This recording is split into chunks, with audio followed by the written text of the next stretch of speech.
everybody. I am Abby Elizabeth, and this is the Earthen Vessels channel. This is a channel for Christian women, but anyone is welcome to listen. And glory be to God, who has given us another day in which we can learn of Him by abiding in His holy word. And for those of us who speak English, the King James Version of the Holy Bible is the Word of God. So I want to talk to you today, my sisters, a little bit about how to walk as a disciple of the Lord Jesus Christ. Now, this is something that we speak about often on this channel, but there are some basic things that we need to know when we become a Christian. So we enter into a blood covenant with God in the time of the new covenant by baptism in the name of Jesus Christ, which is for the remission of sins. And either before or after that, we receive the gift of the Holy Ghost. This is how, this is how we enter into a covenant with God and how we are made right before Him, so we can go to God for the things that we need once we are in covenant with Him. Now, if you're just waiting for the Holy Spirit, if you're a new baby Christian, just recently baptized, that doesn't mean that you can't go before God. So that's the first thing I want to clear up. These days, there's a lot of people who have all kinds of mistaken ideas about the Holy Spirit and what it is and how to receive it and so forth. And they can fall into thinking that they can't obey God or be led of the Spirit simply because they're waiting for that gift. And so what I want to point out first and foremost is that if you've been baptized in the name of Jesus Christ, your sins have been remitted and the veil of sin has been removed from your eyes, and you're able to understand the Word of God differently than you did before. And anybody can choose what they do. Even people in the world sometimes overcome things like addiction or other behaviors. A thief might decide to stop stealing.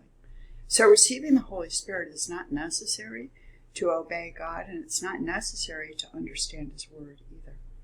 And those who abide in the Word of God are going to receive the Holy Ghost because that's where the Spirit is. The Spirit of God, the Spirit of truth is in His Word. And we read in the Scripture that the Holy Ghost is, the sword of the Spirit is the Word of God.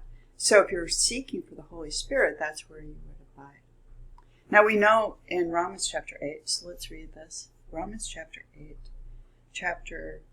8 and verses 13 and through 15. 13 through 15.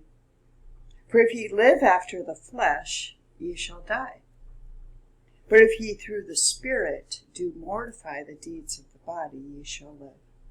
So a Christian is somebody who overcomes the things that are in their flesh, and they put aside the things of the world, the flesh, and the devil. And they walk according to what the Word says. This is how we are discipled. We are disciplined according to the Word of God. For as many as are led by the Spirit of God, they are the sons of God. For ye have not received the spirit of bondage again to fear, but ye have received the spirit of adoption, whereby we cry, Abba, Father. So a Christian is someone baptized in Jesus' name, filled with the Spirit, who can cry out to God because we've been reconciled to God. And if you're waiting for the gift of the Holy Ghost, you can still do this. Anybody can do this. And we all know that in times past, before we were a Christian, that there were things that we cried out to God about even though we didn't know Him. And He answered us. So we want to be led by the Spirit through this wilderness that we abide in as we seek that heavenly city. Blessed be the name of the Lord. A lot of people make some mistakes, and I want to point out what some of them are. People who have been brought up in false religion, for example, think the minute they're baptized, they're not going to struggle with anything anymore. That all their sins that they struggle with in their flesh are going to be removed from them, and they're not going to be ever tempted. And this isn't true. So we can see this very clearly if we go to Matthew chapter 4 and read about the Lord Jesus Christ. Matthew chapter 4 and verse 1.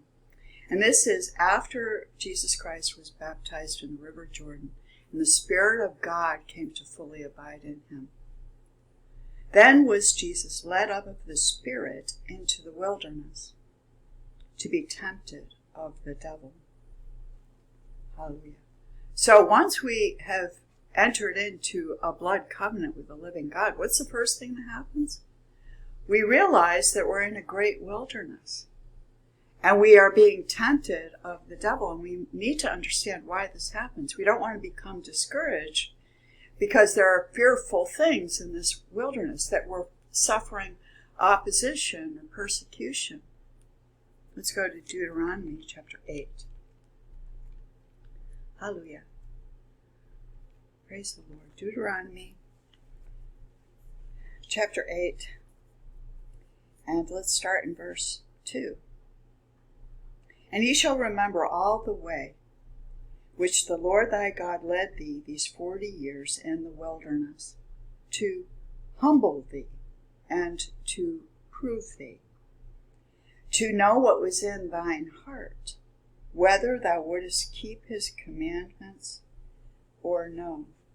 And he humbled thee, and suffered thee to hunger, and fed thee with manna, which thou knewest not. Manna, the word of God, is bread of heaven. And fed thee with manna which thou knewest not, neither did thy fathers know, that he might make thee know that man doth not live by bread alone, but by every word that proceedeth out of the Lord doth man live.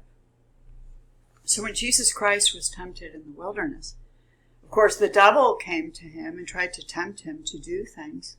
And the way he defended himself against those temptations was to take out his sword, the sword of the Spirit, which is the Word of God, and answer the devil and defeat the devil with the Word of God. And so let's read of this. Go back now to Matthew chapter 4. We realize that we are disciples of the Master, and we follow his example. And the servant is not above his master. So when we serve Jesus Christ, we do as he did. We walk as he walked. So let's read this again, starting in verse 1 of Matthew chapter 4. Then was Jesus led up of the Spirit into the wilderness to be tempted of the devil. And when he had fasted 40 days and 40 nights, he was afterwards an hungered. And the tempter came to him, and he said, If thou be the Son of God, command that these stones be made bread. But he answered and said, It is written, Man shall not live by bread alone, but by every word that proceedeth out of the mouth of God. You see, my sisters, salvation isn't a free ticket to the kingdom of God.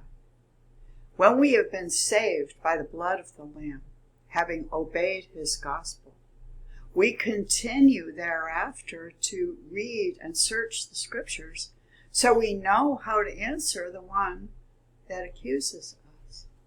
And that is how we are led by the Spirit.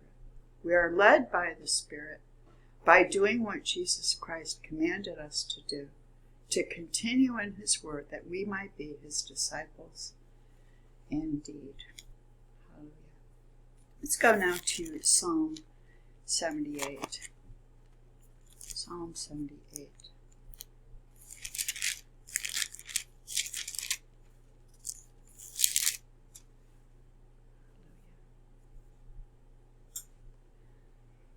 And let's read here. Praise the Lord. Hallelujah. And let's start in verse 13 and read a little bit here what the Word of God says about how the Israelites were led through the wilderness. He divided the sea and caused them to pass through, and he made the waters to stand as an heap. In the daytime also he led them with a cloud, and all the night with a light of fire. So when we pass through that great Red Sea, by baptism in Jesus' name, and all the things of Egypt, our enemies, are destroyed in those waters, then we are led with a cloud, and all the night with a light of fire. Verse 15, he clave the rocks in the wilderness and gave them drink out of the great depths. rivers of living water. The truth of God's word pours into and through and out of his people. We are taking part in that covenant that God has made with Israel, the everlasting covenant.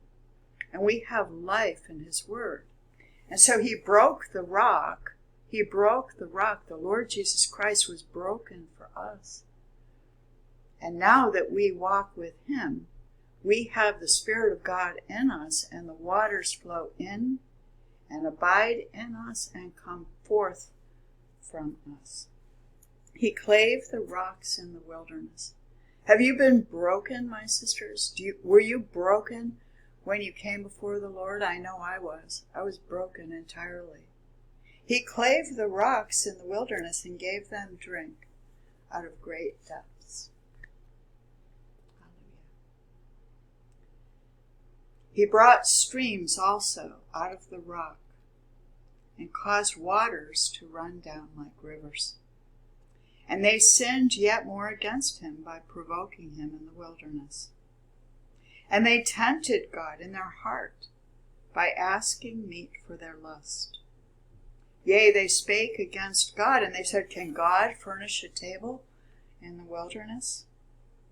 Behold, he smote the rock, and the waters gushed out, and the streams overflowed. Can he give bread also? Can he provide flesh for his people? Therefore the Lord heard this and was wroth. So a fire was kindled against Jacob, and anger also came up against Israel, because they believed not in God. They trusted not in his salvation. Though he had commanded the clouds from above and opened the doors of heaven. So we want to learn from this. We know that stories in the Old Testament are for our edification, my sisters. So we don't want to start doubting and fearing and thinking that God hasn't really saved us and start complaining bitterly when things get hard, as ancient Israel did. Rather, we want to remember that he commanded the clouds from above and opened the doors of heaven. Blessed be the name of the Lord. This is how our faith is proven. Because when we enter into covenant with God, it's not, a free ticket into the kingdom. Rather, it's an opportunity then to walk in holiness and faith, having been washed of our past sins and serving God no matter how tough it happens to be on any given day, that we might be proven faithful, that we might overcome. Blessed be the name of the Lord. Blessed be the name of the Lord. Let's go to the revelation of Jesus Christ. Hallelujah. Now let's read here, starting in verse 14.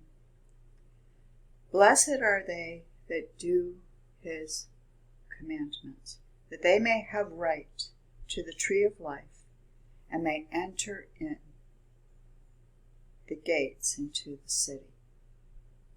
You see, we do the commandments of Jesus Christ after salvation. We must be found faithful, and we must do what is good and right every single day. And there are going to be things that happen that are hard. We might feel on a given day like we can't hear from the Lord. We might hear something from someone else that seems to contradict what we know to be true. And we're not going to know what to do. We're not going to have the answer unless we're abiding faithfully in the Word of God. Because Jesus Christ answered the devil when the devil tempted him with, "It is written." It is written. So let's read this again in Matthew chapter 4. And when the tempter came to him, he said, If thou be the Son of God, command that these stones be made bread. But he answered and said, It is written, Man shall not live by bread alone, but by every word that proceedeth out of the mouth of God. Manna from heaven. It is the bread from heaven whereby we live, my sisters. So I want to close now. Let's go to Psalm 107. Psalm 107.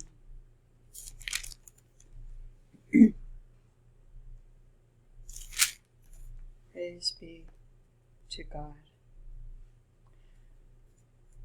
Praise be to the Most High God.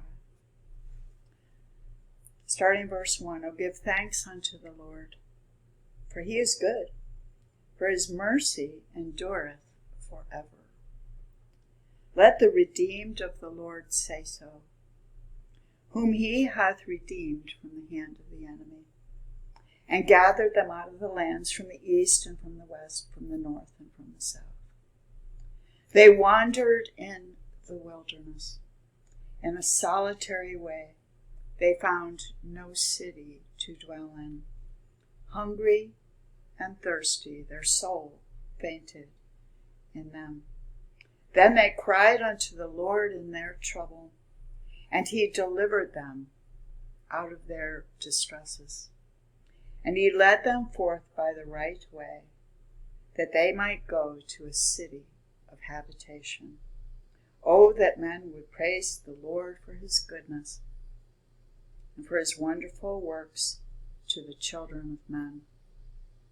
For he satisfieth the longing soul, and filleth the hungry soul with goodness. Let us not forget the goodness of our God, my sisters.